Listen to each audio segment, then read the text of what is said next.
உங்கள் கடன் தீர சிவ பூஜை செய்ய வேண்டும். பலரும் எவ்வளவுதான் கஷ்டப்பட்டு பொருளை சம்பாதித்தாலும் சம்பாதித்த பணத்தை வைத்து குடும்பத்தை நடத்த முடியாமல் பிறரிடம் இருந்து கடன் வாங்க வேண்டிய சூழ்நிலைக்கு ஆளாகி விடுகிறார்கள். அது தேவையான கடனாக இருந்தாலும் தேவையற்ற கடனாக இருந்தாலும் கடன் தான். அந்த கடனை திருப்பி செலுத்துவதற்கு பல முயற்சிகளை மேற்கொண்டும் அந்த கடனிலிருந்து வெளியே வர முடியாமல் கஷ்டப்படுபவர்களும் பலர் இருக்கிறார்கள்.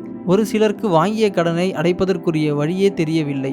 இப்படி எந்த சூழ்நிலையாக இருந்தாலும் கடன் பிரச்சனை தீர்வதற்கு சிவபெருமானை எந்த முறையில் வழிபாடு செய்ய வேண்டும் என்றுதான் இந்த ஆன்மீகம் குறித்த பதிவில் நாம் பார்க்க போகிறோம்.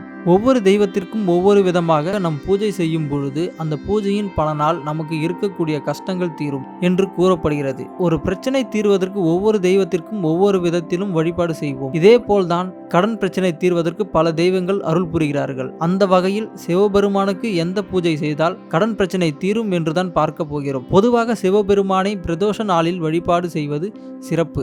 அதேபோல் திங்கட்கிழமையும் சிவபெருமானுக்கு உரிய கிழமையாக கருதப்படுகிறது. அதனால் இந்த வழிபாட்டை நாம் திங்கட்கிழமை என்று செய்ய வேண்டும். தொடர்ச்சியாக 16 திங்கட்கிழமைகள் சிவ வழிபாட்டை மேற்கொள்ள வேண்டும். இந்த சிவ வழிபாட்டிற்கு நமக்கு தேவைப்படக்கூடிய ஒரு இலை என்னவென்றால் ஊமத்தம் இலைதான். 108 என்ற எண்ணிக்கையில் இதனை பறித்து வைத்துக் கொள்ளுங்கள். திங்கட்கிழமை அன்று காலையில் சிவபெருமான் ஆலயத்திற்கு செல்ல வேண்டும்.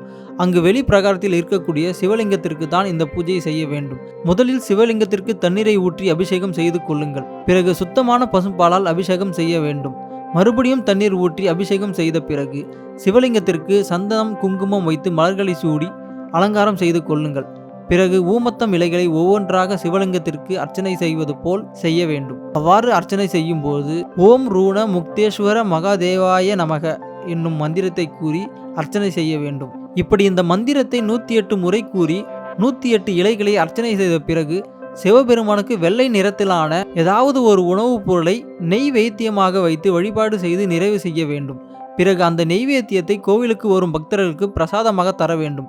காலையில் வழிபாடு செய்ய இயலாது என்பவர்கள் மாலை நேரத்தில் பிரதோஷ நேரமான 4:30 மணியிலிருந்து 6 மணிக்குள் இந்த வழிபாட்டை செய்யலாம். ஆனால் ஆலயத்திற்கு செல்வதற்கு முன்பாக சுத்தமாக குளித்து முடித்து விட்டு தான் பூஜை செய்ய வேண்டும். அன்றைய தினம் அசைவம் சாப்பிடக்கூடாது.